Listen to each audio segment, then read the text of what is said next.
Unsigned518. I am here with TJ Foster. How's it going, man? It's going great, man. How about you? Yeah, it's going well. We had a party in the Dazzle Den last night. As you do. And it was funny. I turned the hallway into what we refer to as the upstate Dazzle Hall.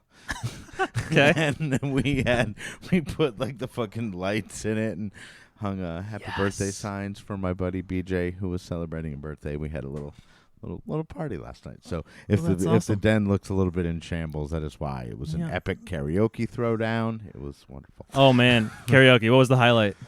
I don't know. I think maybe Islands in the Stream.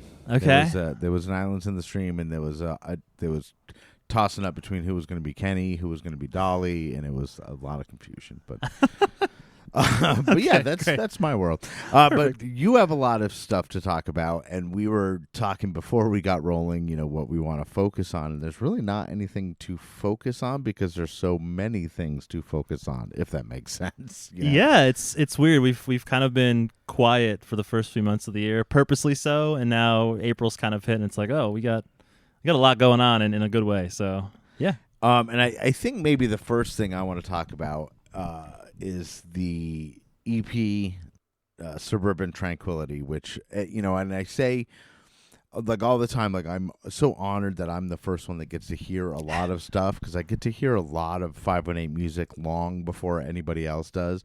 And this one was very hard for me because you were like, you can't tell anybody about it yet. And I had so many people here that my first instinct was to be like, dude, I want you to hear something. Check this out. Oh, and man. I was like, I told TJ I wouldn't. I told him I wouldn't. So thank you for letting me hear it, but I'm very excited that other people get to hear it now too, so that I don't have to hold the secret in. So I guess tell me a little, or tell the folks, because we will play a track or two off of Suburban Tranquility, but I want to, I guess, where the idea came from and how, because there's a lot of collaborations. There are clearly different versions of these songs, the reworking. So I guess just kind of tell me how that came about. Yeah, the idea kind of came about, 6 months or so ago. And I think I was just kind of messing around with World is on Fire, a track off of our record, Suburban Mayhem, specifically. Just kind of, it was almost like a studio exercise for me, where I was stripping out most of the elements of the song and trying to almost rebuild it up in like an acoustic fashion. And it started coming together in a really interesting way that kind of prompted the idea, what if we did this with other songs as well? And so we tossed around the idea of doing an EP, and the idea was always to call it Suburban Tranquility. It's just a companion piece to the mayhem, so to speak. And it was just kind of one of those things we casually talked about every now and then, and it got to a point where we were coming up on the 1-year anniversary of Suburban Mayhem. It just felt like the right time to almost close that chapter with something like this, where we're working on a new record now. We're going to be going into the studio shortly. This is kind of the perfect time to say, okay, here's the end of this chapter. Here's this companion piece. And that's kind of where the idea came from. And I mean, we will talk about, the new album, the progress of it, or where it's at. Yeah, for sure. And we could even, I wouldn't mind touching on, you were saying kind of like this is closing the chapter on it, because it isn't just Suburban Mayhem, it's Suburban Tranquility, but you also have the Poison Noises pedal, which was the Suburban and Mayhem pedal. So it was it really was like an era, like that's coming to a close with this nice little EP. So World is on Fire is obviously in there. Sydney sings on it. Was that the first one? Obviously that was one that kind of sparked the idea. Was that the first one that you started working on and recording? And that was the first one I started working on. It wasn't the first one we finished. Oddly enough, that's the only one that actually started within the same world as the original song. So it's the same tempo, same key. There's even elements in the song that are in the original recording. And Sydney sings on the original recording. She as well. does, yeah. So she actually, we both retracked our vocals in kind of a more, suitable setting for the reworked version. But yeah, all the other songs were kind of like, we almost went one step further, where I kind of, in some cases, like Can't Stop Running, for example, is like, how would you completely turn this song on its head and make it like this almost like Iron and Wine type song, right? And Right. it was almost like it was a really nice challenge to just rethink about these loud, for lack of a better word, songs in a completely different way. And so those were started, like, when you said that World is on Fire, that's the same beats per minute, and that same key. That the main there's an acoustic track in there. That's the exact same. That's It's the track from the original. I wouldn't, I know that song very well, and I've listened to the Tranquility version several times, and I would have said that it was definitely not the same speed. But the other ones were started right from, obviously different beats per minute, different instrumentation. Like, how did you approach, and was it a full, like, was it mostly a TJ at the helm, or was everybody kind of in on it as well? It was mostly me. Levi joined me for a bunch of like the production stuff, sort of like, halfway through the process. And it was just something that I kind of started doing again as like this studio exercise, just kind of stretching my legs a little bit, trying different things. And it really started developing in a really cool way to where I started thinking, okay, what if we got other people on these songs as well? Then as we started approaching, like, okay, let's actually do this, we were thinking, okay, we have this, we have a new record, we have other things to prepare for. Let's not clutter up everyone's plates with things that are unnecessary, right? So I kind of talked to the guys, was like, hey, do you guys mind if I take the lead on this? They're like, yeah, fine. Levi was interested in kind of doing something different himself, so he did some programming, some production, laid down some bass, obviously, as well. We were just swapping files back and forth near the end there and having a go at it. So. And then, other than Sydney, who is appearing on it? Yeah, so our friend Julia Alsaroff sings on a song called "Picture of You," which is a song that's really near and dear to my heart. It's for a friend of mine from college who passed away a few years ago, and it's probably the most somber song on Suburban Mayhem, right. But it's also a very upbeat, in your face, dare I say, punk adjacent song. So reimagining it in a very somber, piano focused version was an interesting challenge to me, and I just knew right away that Julia's voice on that song would be perfect. My wife Lauren, who sang on "Can't Stop Running" on the record, also sings on the version of that on Tranquility, and Katie Gallagher sings on "Little Heartbreak." This was an idea she posed to me almost 2 years ago now when she first heard like a demo of it, and she was like, "I have some awesome harmonies in mind for it," and I always knew I wanted to do a version like this. It came out beautifully. Yeah, and it's such a cool thing to have, like, a talent pool,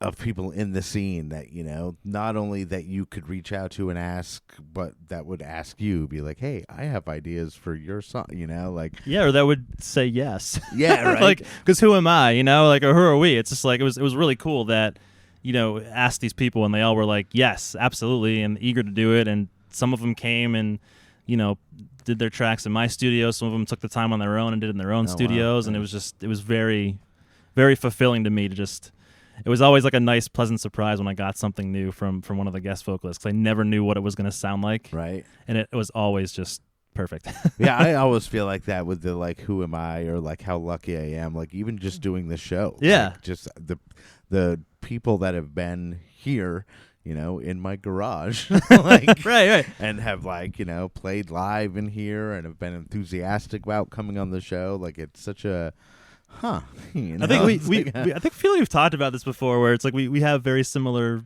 moments of imposter syndrome. Yeah, oh yeah, in respective ways, right? I deal it's with it every day. Yeah, like, well, yes, exactly, literally every day. Like, totally. But yeah, but it's nice. It's it nice is. to have the support and the talent, and I love the 518. What can I say? 100%. No, same. And it's really cool to, these are four of my favorite vocalists in the area, and just to have them all appear on something that we're putting out is, I think, a really cool showing of just not only talent but like camaraderie. Like, yeah, I don't know, definitely. Yeah. And I just love the idea of taking a song that exists and putting it in a rearranging it in a, like, completely different style when it's done by the original artist.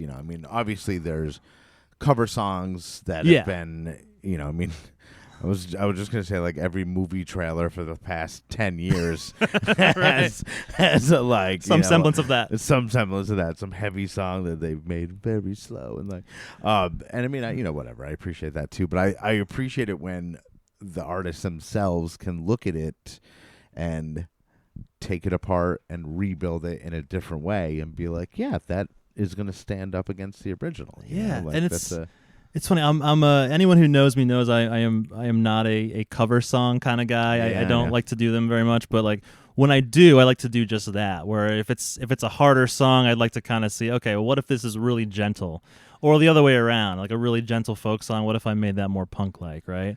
And so like that sort of thought process in my head, like I've never thought about my own stuff like that, and this felt like a really cool experiment. Just to be like, okay, here's these songs that we wrote and recorded this way. What would they sound like this, and how could we make them kind of interesting? Yeah, it's such a cool idea, and I'm again so psyched for other people to hear it. Cause Thank you. I've listened to it a bunch. I've listened to it in my car. I've listened to it at work. I've listened to it in here, and I don't know. There's just something about being like, I know this song, but I don't. You know what I mean? It's almost like not like a remake of a movie, but if they remade like a comedy into a serious drama or vice versa, you know what I mean? You're like 40-year-old virgin, the right, drama right, version, the super fucking serious drama, and like you'll be like, yeah, I know this movie, but it's different, and like I get to like find things out about it again and like re-meet it. So it's kind of the same for me. Arranging like so some of the lyrics kind of hit different, you know, as I'm singing them kind of more gentle and the focus is more on them. I feel like it's a totally, and I hope people experience it the same way you do, right? As people who've heard these songs and may or may not be kind of familiar with them and hear this, be like, oh yeah, that's really cool. So yeah, it is really cool. Well, do we want to put a song from the EP on? Sure, would love to do that. And which one do you want to do? Why don't you start with World is on Fire? We were just talking about that. Let's do that. Okay, yeah. The World is on Fire, and this one has Sydney Worthley in there, and obviously she is on the original recording as well. And you know what? I suggest like after this episode, people listen to the songs back to back, because that's just go and just set up a playlist where you have the songs back to back and check out the differences and similarities and like. And I think you'll get a feel why it's so fucking cool. But anyway, this is World is on Fire, the Tranquility version from E.R.I.E. featuring Sydney Worthley, and then we'll be right back to talk some more with TJ Foster.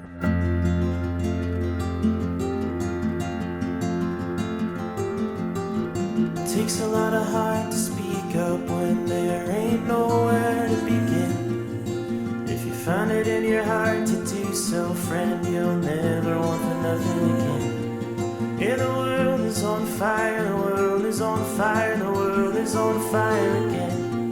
And you don't know where we ought to begin.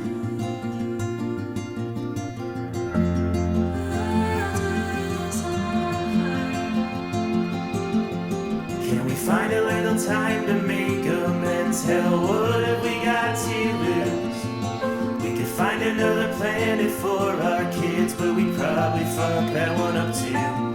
Yeah, the world is on fire, the world is on fire, the world is on fire again.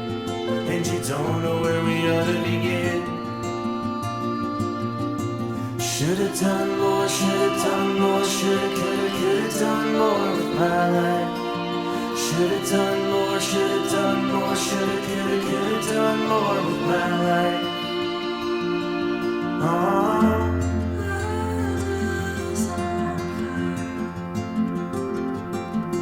Only some kind of sadist would want to be remembered for this. There are monsters out here among us, and they're all wearing human skin. Yeah, the world is on fire, the world is on fire, the world is on fire again. And you don't know if we ought to begin. Should've done more, should've done more, shoulda, could've done more with my life. Should've done more, should've done more, shoulda, could've done more with my life. I got the radio on, and the bombs dropping right outside. It's the beat of my heart. It goes thump, thump, thump, thump, thump, thump, thump.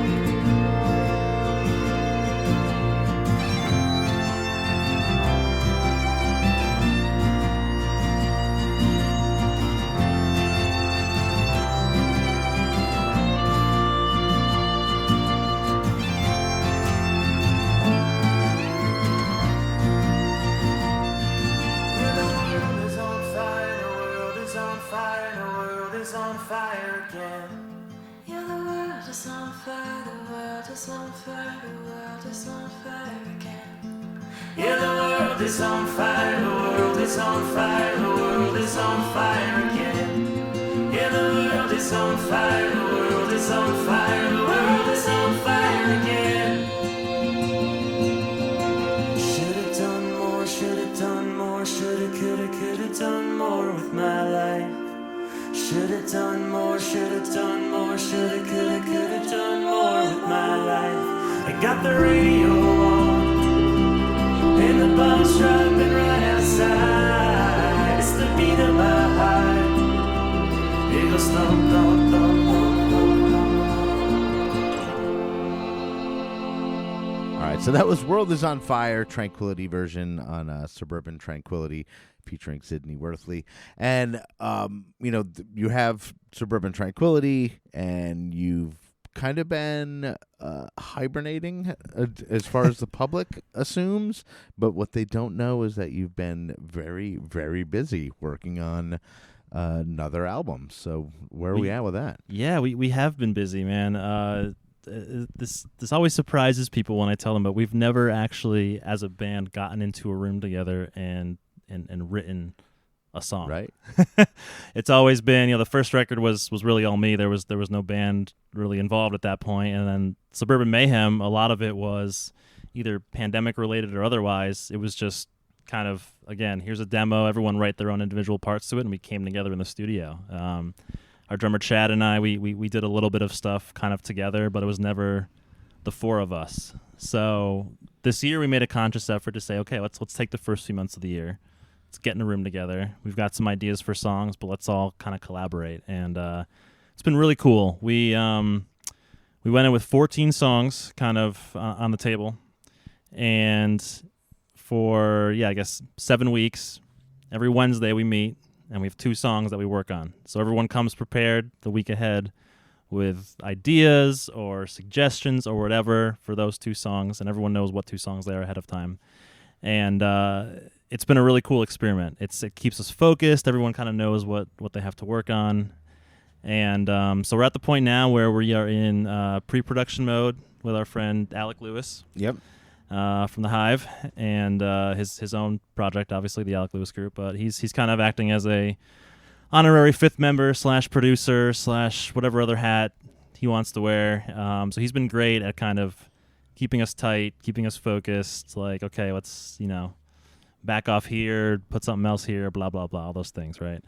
And 14 songs. First weekend of May, we are hitting the studio to do some drum and bass tracking, and then we're off to the races, man. Nice. Yeah. And it just dawned on me that Alec Lewis Group and E.R.I.E. and Shortwave at Andy Palooza, May 18th. Absolutely. At Single Cut with our friends Black Tongue Rebel will be there. Hell yeah. So you can get to see Alec and his group crushing it. So you haven't tracked stuff yet? You've basically just got it mapped out, or it's got to go to like... Yeah, we're sort of, and this is weird because I've never, well, I shouldn't say never, but usually don't approach the process like this, and I'm very happy we are, but we're actually doing purposeful demoing right now. Okay. So Chad just spent a Saturday tracking drums. Yeah, I knew that at the Hive. Yeah, right? at the Hive. Yeah. Yep. Okay. So as if he would be tracking them in the studio. So gotcha. See, I was under the impression that when he was doing that was for the album. That's why I was confused when you were like, "Oh, we're doing drum and bass." I'm like, I thought Chad already did that.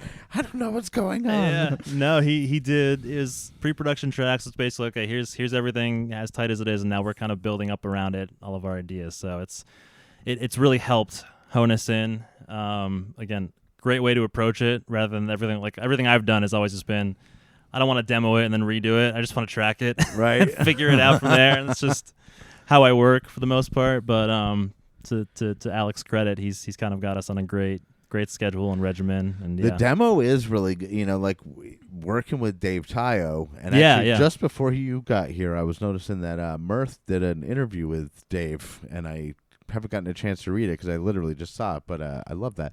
Nice. But the way he would do it is he would take like the stuff that we would give him a demo, and he would kind of tighten up the demo with like sometimes it was like MIDI instruments or whatever, but he would send us back his like cleaned up version of a demo with everybody would get their own separate mix.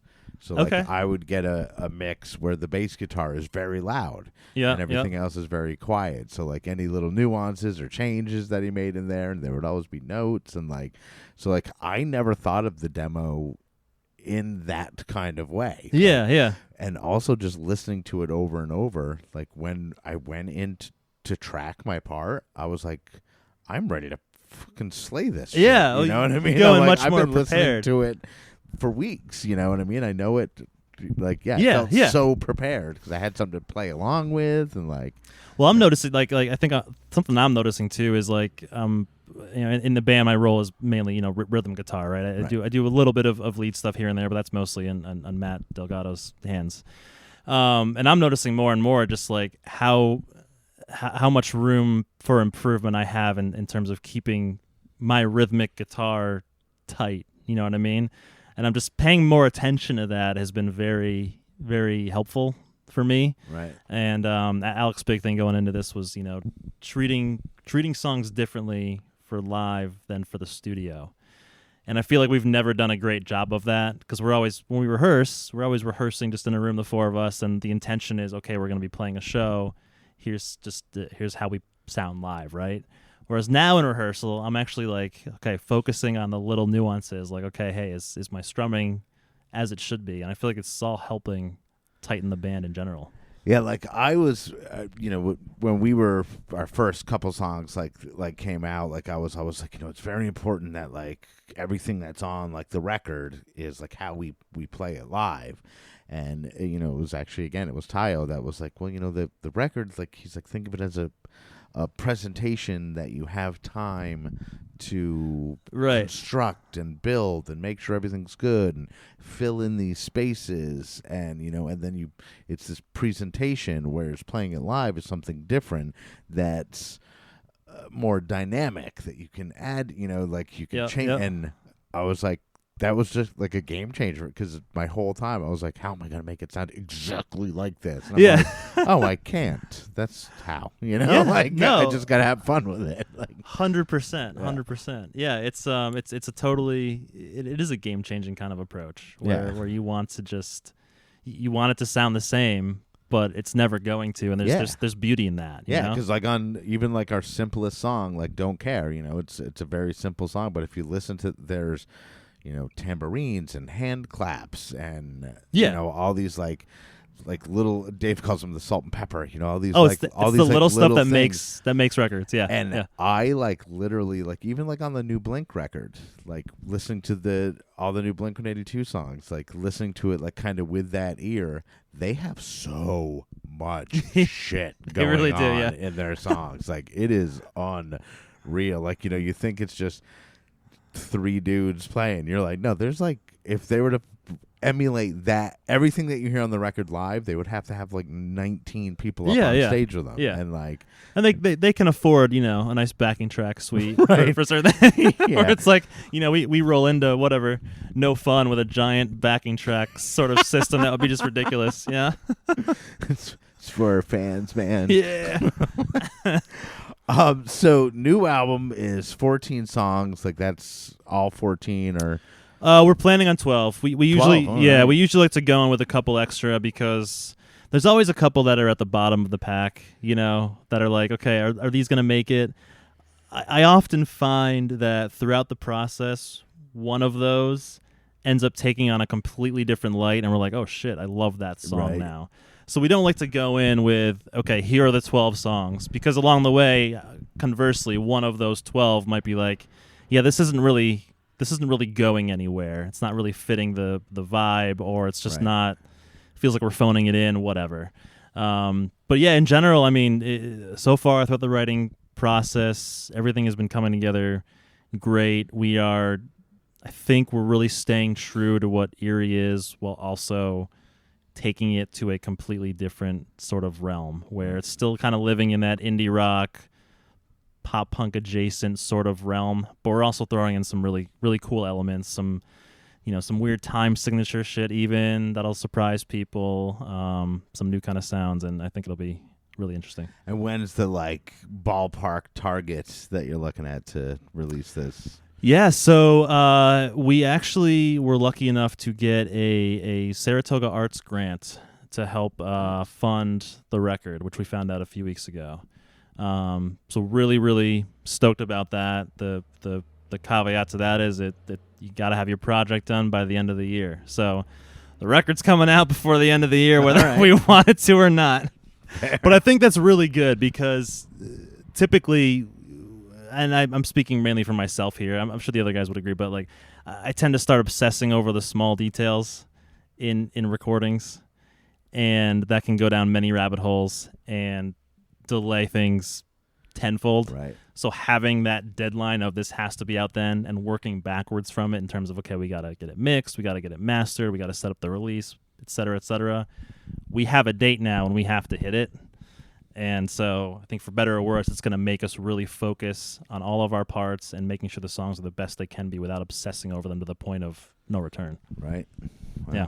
Well, so new E.R.I.E. album in 2024. Surprise. That's exciting news. And so Suburban Tranquility is, I can't remember when we said we were going to release this episode, but it's out on the 26th. So correct. It might already be out now. Like I said, I had a party in the Den last night. I'm not thinking straight. So April 26th, Suburban Tranquility. Yes. Sometime this year, we'll have a new album. I guess, should we play another song off? Sure, man. Yeah, that sounds great. I'm gonna go for the wild card here, and let's play "Long Way Around." And this is a song that forever I thought it'd be really cool just to imagine it, lone piano, lone vocal. And as we kind of got near the end of the process of curating this EP, it felt really just felt like a drag. Didn't do much. And this was one that Levi really, really contributed a lot to, and we kind of reimagined things. And it became this very digital focused song, as opposed to all the others are very acoustic instrument based. This is very much, it almost sounds like it would belong on Thrice's The Alchemy Index or something. But it just sort of developed that way. And I mean, literally finished it with probably hours to spare before we had to turn in the record, honestly. Oh, wow. And so we didn't have a lot of time to really, try out decisions. It was really make decisions and adjust really quickly. Really stoked with how it came out. So let's listen to that one. Cool. Yeah. All right. So let's listen to Long Way Around, Tranquility version from E.R.I.E., and then we'll be right back to wrap it up with TJ Foster.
Shelter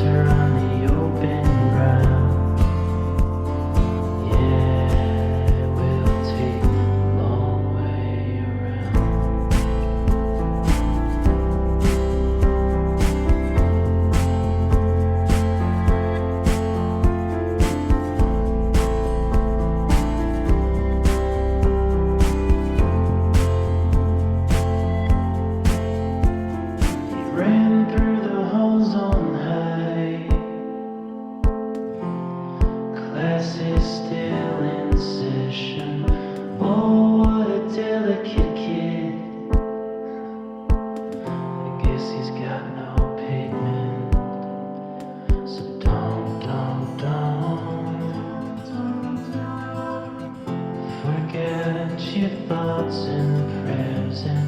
We won't forget that's all you do. Spend my life in amber waves. I ain't going out in the woods. Your God gave you the means to kill. That doesn't mean that you should. It's okay, it's okay, it's okay, my friend. The shelter on the open ground. Yeah, we'll take the long way around.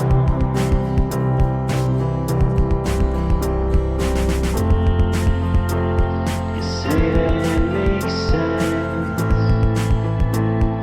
That doesn't make it so. We're flying at half mast. We are alone. You say that it's alright. Pillows will disagree. What if they paid you to make it so?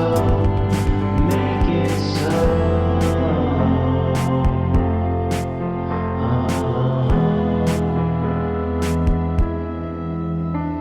I spend my life in amber ways.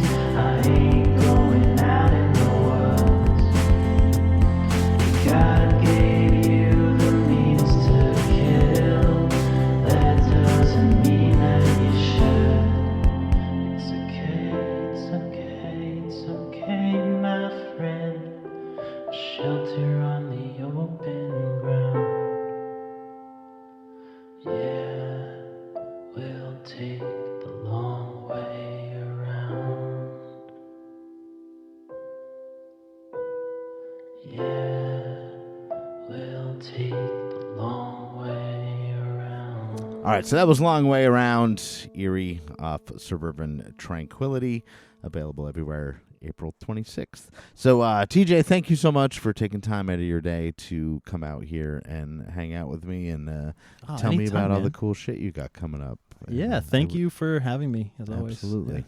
Likewise, anytime. Anytime. But before we go, just like with everybody, I want to give you a chance to say what I refer to as your gratitudes. Of course. Well, first, thanks to you for being the awesome human being that you are, having me here. Yeah, thanks to everyone who's really supported our band, especially in the last year since the record came out. It's been an insanely eventful year in a good way. Again, this Tranquility EP is very much a companion piece to that record and a kind of closing of that Suburban Mayhem chapter. So, thanks to everyone who was involved with that record. Thank you to Sydney and Jana and Julia and Katie and my wife Lauren for their collaborations on the EP, and just to everyone who's listening to this podcast, thanks for supporting something like this and local music in general. It's fucking awesome. Hell yeah. So that is TJ Foster. I am Andy Scullin. This is Unsigned518. I'll see you on the road. Unsigned518 is produced and hosted by me, Andy Scullin. New episodes are available every week wherever you stream podcasts. If you would like to help support the show, please like and subscribe wherever you are listening, or you could buy me a coffee at buymeacoffee.com/unsigned518. If you would like to advertise on the show, send me an email at unsigned518@gmail.com. And to be a guest on the show, reach out to me through Instagram at unsigned518. Take care of one another, and I'll see you next week.